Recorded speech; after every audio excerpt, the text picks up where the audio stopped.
Many thanks for joining Aso Briefing for today. I am Richard Alechi Nwanyebe. Our top stories. President Tinubu approves constitution of Interministerial Committee to coordinate state burial for Buhari. Remains of Buhari arrives Nigeria for burial as tributes pour in for former presidents. Police and NSCDC deploy thousands of personnel for Buhari's burial. You are watching Aso Briefing. Don't forget that you can watch us live on DSTV channel 392, StarTimes TV channel 127, and on Free TV. Look us up on channel 507. On the UHF band, we are on channel 38. Now we move ahead with details of all our stories. And President Bola Ahmed Tinubu has approved the constitution of an interministerial committee to coordinate a befitting state burial for former President Muhammadu Buhari. Buhari died in London on Sunday, July 13th at age 82, following a prolonged illness. Announcing the decision in Abuja on Monday, the Minister of Information and National Orientation, Mohammed Idris, said the committee would work in collaboration with the Katsina State government and the family of the late president to ensure a dignified program of events. 25 Federal Executive Council members have been directed to attend the burial and remain in Daura for the third day prayers on Wednesday. President Tinubu declared a 7-day national mourning period from Sunday, July 13th, with flags flying at half-mast nationwide. Now, the remains of former President Muhammadu Buhari has departed London in the United Kingdom for Daura, Katsina State, ahead of a state burial in honor of the late ex-Nigerian leader. The body of the late president was conveyed on an Nigerian Air Force craft on Tuesday before 8 a.m. Vice President Kashim Shettima and the Chief of Staff to the President, Femi Gbadagbiamila, and other top government officials accompanied the body of the late former president. Buhari died on Sunday, July 13, 2025, in London Hospital at about 4:30 p.m. following a prolonged illness, though the nature of the illness was not disclosed. He was 82 years. President Bola Tinubu is expected to take president in Katsina by Tuesday noon, which is today, any moment from now, while burial is scheduled for 2 p.m. today. Meanwhile, tributes have continued to pour in for the late former president Muhammadu Buhari, who passed away on Sunday in a London hospital at age 82. The Chief Justice of Nigeria, the Attorney General of the Federation, and the Nigerian Labour Congress have described his life as one defined by duty, integrity, and national purpose. In separate tributes on Monday, the Chief Justice of Nigeria, Justice Kudirat Kekere Ekun, said Buhari's legacy stands as a shining example of discipline and unwavering commitment to public service. Justice Kekere Ekun noted that Buhari remained true to his ideals through turbulent political moments, adding that he embodied rare resilience and consistency of purpose. Attorney General of the Federation and Minister of Justice Lateef Fagbemi also joined in mourning the late president, hailing him as a man whose legacy of national transformation would long outlive him. The Nigerian Labour Congress, NLC, also paid its respects to the late leader, noting that though Buhari's early leadership as a military ruler was marked by tension with labor unions, he later evolved into a president who stood with Nigerian workers. In a similar vein, the chairman of Abaji Area Council, Alhaji Abubakar Umar Abdullahi, has said that he received with shock and sadness the passing of former President Muhammadu Buhari at the age of 82. Alhaji Abubakar Abdullahi says the death of the former president is a huge loss to the nation, as he spent his life working hard to ensure the unity, peace, and prosperity of Nigeria. The Awaji chairman, in a statement he personally signed, says the former president lived a life of service, patriotism, integrity, and sacrifice throughout his years of public service. He acknowledges that the former president proved his faith and loyalty to Nigeria during his years in the Nigerian army, where he rose to become the head of state.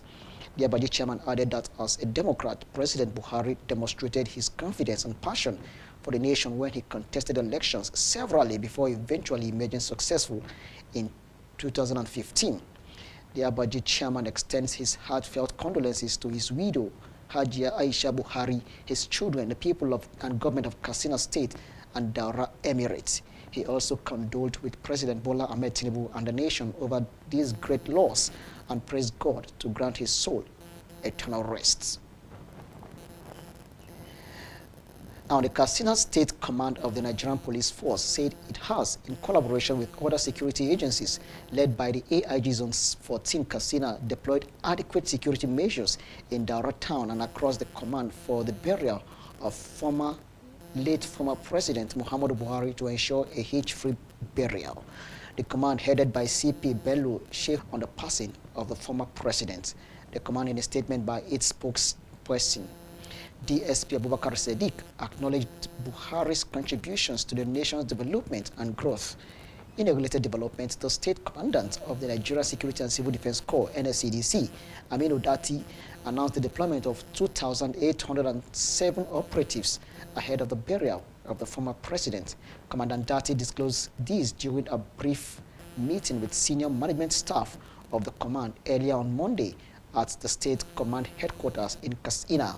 Dati disclosed that Commandant General Abubakar Audi expressed deep grief over the passing of Buhari. The CG also ordered adequate security deployments to ensure safe and after the burial. The commandant also emphasized certain operational strategies to include intensive surveillance, gathering credible intelligence, community engagements, collaboration, and synergy with other security agencies, amongst others. Relevant departments, units, and special forces were detailed and deployed to ensure adequate security in this period of grief. Struck Katsina, the palaces of their Royal Highnesses, Emir of Katsina and Daura, as well as other sensitive areas of the state. Both covert and overt personnel in all the 34 local government areas of the state were charged with adequate protection of all facilities belonging to the local government areas, the state, and the federal governments. Now, coming up on Aso Briefing, business and more. Don't go away. We'll be right back.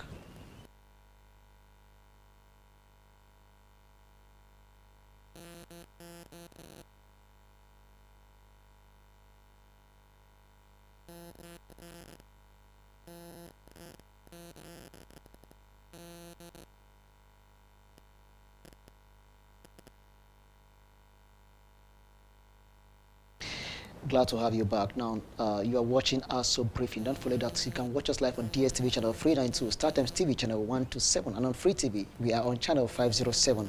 On the UHF band, we are on channel 38. Now, we'll move ahead with all the details of the remaining bulletin. Still on condolences, China has expressed deep condolences over the passing of former Nigerian President Muhammadu Buhari. Chinese Foreign Ministry spokesperson Lin Jian said on Monday.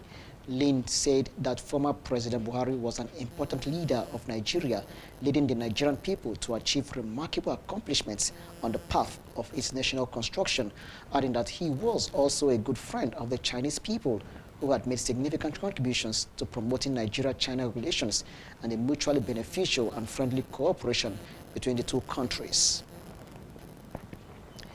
St. Lucia's Prime Minister Philip Pierre has extended heartfelt condolences to Nigeria following the death of former President Muhammadu Buhari. His message was issued on Monday. Pierre praised Buhari's disciplined leadership and dedication to national sovereignty, noting his contributions to public service and Nigeria's political development. He expressed St. Lucia's solidarity with Nigeria during this period of mourning, while acknowledging Buhari's role in strengthening democratic institutions. The Prime Minister also extended sympathy to the Buhari's family, President Bola Ahmed Tinubu, the people of Katsina State, and the Daura Emirates. Pierre reaffirmed St. Lucia's commitment to deepening ties with Nigeria. The mandate secretary of the Health and Environmental Services, or the FCT, Dr. Dolapo Fashawe, has validated the operational guidelines of the FCT Health Insurance Scheme, FHIS. Speaking during a 3-day stakeholders meeting held in Abuja, Dr. Dolapo Fashawe stated that the validation process is part of a broader effort to improve health care access and affordability for residents of the Federal Capital Territory. Oluwapelumi Adeyemi has the details.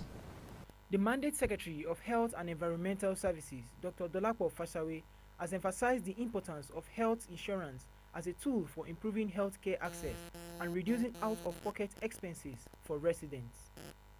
She also highlighted the free healthcare provided to pregnant women and their newborns under the FCT Health Insurance Scheme, aligning with the FCT administration's commitment to reducing maternal mortality. And I can assure you that with the validation and the review we have done, healthcare FCT is going to be very big. Patients will start to have qualitative healthcare with as little as nothing.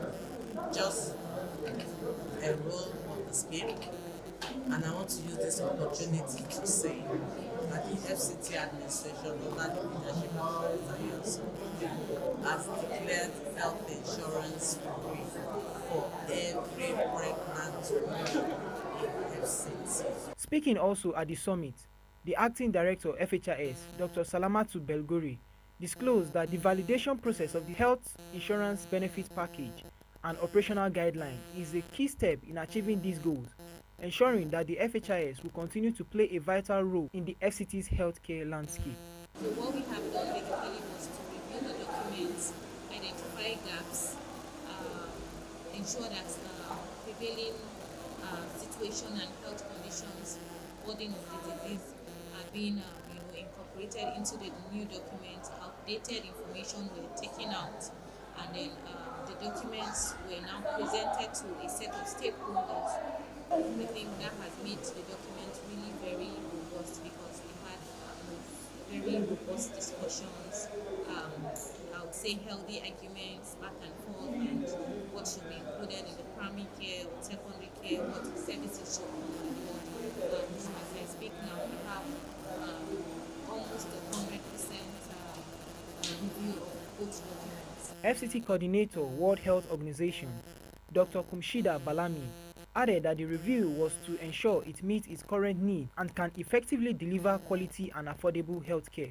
The FCT Health Insurance Scheme has made a significant progress in reviewing the operational guideline and benefit package with stakeholders' engagement and technical support from us in WHO. The process involved the technical working group, which WHO has a leading role, and 2 subcommittees. We met about 14 times to finalize the documents. So the revised chapters on the introduction, programs, rules and responsibilities, standards and accreditation, records and information, offenses, penalties and legal proceeding. The benefit package review involved consultants from various fields with who structured, rearranged and reclassified the tables to make it more understandable. The review document aims to improve quality service delivery to residents of FCT and its beneficiaries. The Mandate Secretary of Health and Environmental Services for FCT, Dr. Dolapo Fashawe, urged the FCT Health Insurance Scheme and other health stakeholders to work together to make positive impact in the life of the beneficiaries. Pelumi Adeyemi, Aso Television News. The Federal Capital Territory Chairman of the People's Democratic Party, PDP, Honorable Mohammed Dogara, has called on chairmanship and councillorship candidates of the party in the February 2026 area council election to prioritize party interest over personal ambition. Mr. Dogara said the party would not interfere in the choice of their running mates or any step that will ensure victory to the party. FCT chairman gave the assurance in Abuja during the presentation of INEC nomination forms to chairman and councillorship candidates at the PDP State Secretariat. He said the party would continue to... The nomination forms are here. The vice chairman nomination forms are also here. And that is why we call for key stakeholders to come, because that issue, it has to be discussed at the stakeholder level. Now, former of the National Assembly who represented Amak Buhari Federal Constituency at the 9th National Assembly, and Romaika Jiba, commended the courage of the aspirants. And as you have started, it's forever, no going back. And don't make it halfway, make it to be complete. By the time you make it halfway, you are going to fail. But I want to say, with the faces I'm seeing, the flag bearer, the 6 area country, and the 64 flag bearer, I have seen courage on you. And that's why you make decision that you want to serve your people in your territory. Present at the event were all 6 chairmanship candidates for the 6 area councils and 62 councillorship candidates and other party chieftains. More ICT tools to enhance its mobilization process, error resolution and emergency response, cybersecurity software training for staff handling sensitive data, amongst others. Idara Nafiu stated these in his keynote address at the 2025 Batch B pre-mobilization workshop with the theme, Strengthening the NYSC mobilization process through improved technology and collaboration with stakeholders, held in Abuja. He disclosed further that reforming the NYSC mobilization process had become necessary in the present dispensation because the society was evolving and the scheme must adjust its strategies to match current realities. He urged all partners and collaborating agencies, particularly the producing institutions, to speed up the process of technological updates to update an acceptable level that makes collaboration and partnership seamless and more functional. The director, Core Mobilization, Alhaji Muhammad Abubakar, said the workshop was an avenue for bringing the NYSC, core producing institutions and other key stakeholders to brainstorm and improve on the scheme's mobilization efforts. He said, though the scheme had made remarkable progress as a result of collaboration, but there was the need to tackle fraudulent uploading of unqualified graduates. Now to business. Commissioner for Insurance and Chief Executive Officer of the National Insurance Commission, NACOM, Mr. Olusegun Omosihin, and the President of the Chartered Insurance Institute of Nigeria, Mrs. Yetunde Ilori, have applauded Insurance Meets Tech for its transformative role in accelerating digital adoption and innovation in Nigeria's insurance sector. The statement issued to newsmen by the NACOM disclosed that the insurance leaders made the commendation during the opening ceremony of the maiden edition of the CIIN Insurance Awareness Week in Lagos, while commending the work of the IMT in reshaping the industry through innovation and the convener's commitment over the years. The NACOM boards acknowledged that digital innovation is no longer optional, but essential to the growth and relevance of insurance in today's Nigeria. Mr. Mosein added that platforms like Insurance Meets Tech are not just for forums for discussions, and that they are engines modernizing how to engage with the insuring public. Also speaking, the CIIN president, Mrs. Yetunde Ilori, affirmed that the work being done by Insurance Meets Tech is breaking traditional boundaries and creating room for innovation, particularly among younger tech-savvy consumers. According to her, this initiative is giving the insurance sector a much-needed edge, increasing acceptance and relevance while driving sustainable impact on the economy. With the theme, Insurance for All, Securing Nigeria's Future, the event had in attendance key insurance stakeholders, policymakers, and technology professionals and experts to discuss the future of insurance in Nigeria. And with that story on business, we've come to the end of Aso Briefing for today. Many thanks for watching. I am Richard Alechinwanyebe.